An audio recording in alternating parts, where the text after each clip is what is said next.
இன்றே டவுன்லோட் செய்து உங்கள் ஃபேவரட் ஷோக்களை என்ஜாய் பண்ணுங்க. லைஃப்ல இது வரைக்கும் உன்ன மாதிரி டிராமா பண்ற ஆளையோ நடிக்கிற ஆளையோ நான் பார்த்ததே கிடையாது.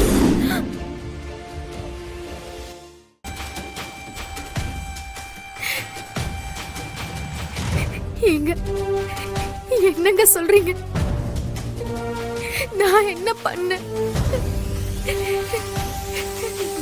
நான் எதுக்கு நடிக்கணும்? எதுக்கு டிராமா பண்ணணும்? எனக்கு ஒண்ணுமே புரியலங்க.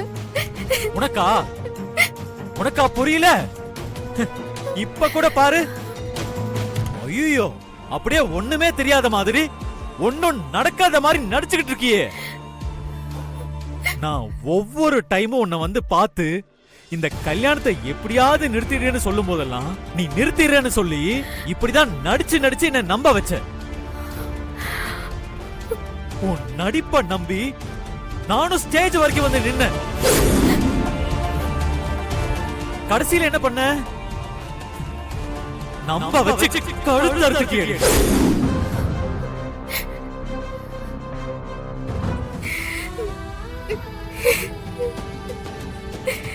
இல்லங்க, நீங்க ஏதோ தப்பா புரிஞ்சுக்கிட்டீங்க. ஆமா, நேத்து வரைக்கும் நீ எனக்கு ஹெல்ப் பண்றதுக்காக தான் இதெல்லாம் பண்ணிட்டு இருக்கேன்னு நான் தப்பா புரிஞ்சுட்டு இருந்தேன். ஆனா இப்ப எல்லாம் எனக்கு தெளிவாயிடுச்சு. என்ன நம்ப வைக்க கல்யாணத்தை நிறுத்துற மாதிரி சின்ன சின்ன விஷயம் பண்ணிட்டு என்ன கல்யாணம் பண்ணிக்க எனக்கே தெரியாம பிளான் பண்ணிருக்க. உன்னோட ஒரிஜினல் கேரக்டர் தெரியாம நானும் முட்டாளா எல்லாத்தையும் நம்பிட்டு இருந்திருக்கேன்.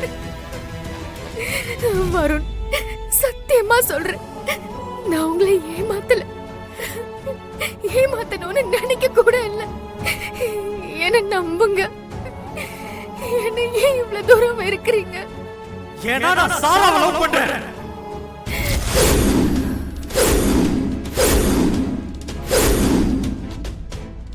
உயிருக்கு உயிரா லவ் பண்றேன். போதுமா? இதையும் உங்ககிட்ட 1000 முறை சொல்லிட்டேன். இவ்வளவு ஏன் இதே ரூம்ல நான் சாராவை முதல்ல பார்த்தது, அவளை லவ் பண்ணதுன்னு எல்லாத்தையும் சொல்லும் போது சரிங்க சரிங்கன்னு சொன்னியே, அதையும் இல்லைன்னு சொல்ல போறியா?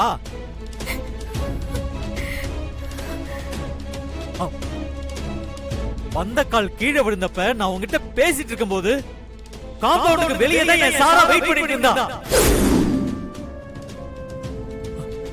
கோவில்ல சாராவை கூட்டிட்டு வந்துதான் உங்ககிட்ட இந்த கல்யாணத்தை நிறுத்திடுன்னு சொன்னேன். நாங்க 2 பேரும் தான் லவ் பண்றோம். லவ் பண்றாரா? என்னதானே?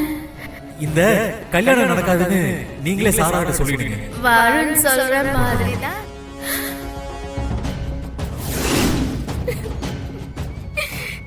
இல்லங்க, அன்னைக்கு நீங்க சொன்னத நான் தப்பா புரிஞ்சுக்கிட்டேன். என்ன நம்புங்க. ஏய், இன்னும் எவ்வளவுதான் போய் சொல்லுவ? முகத்தை பார்க்கவே அருவருப்பா இருக்கு.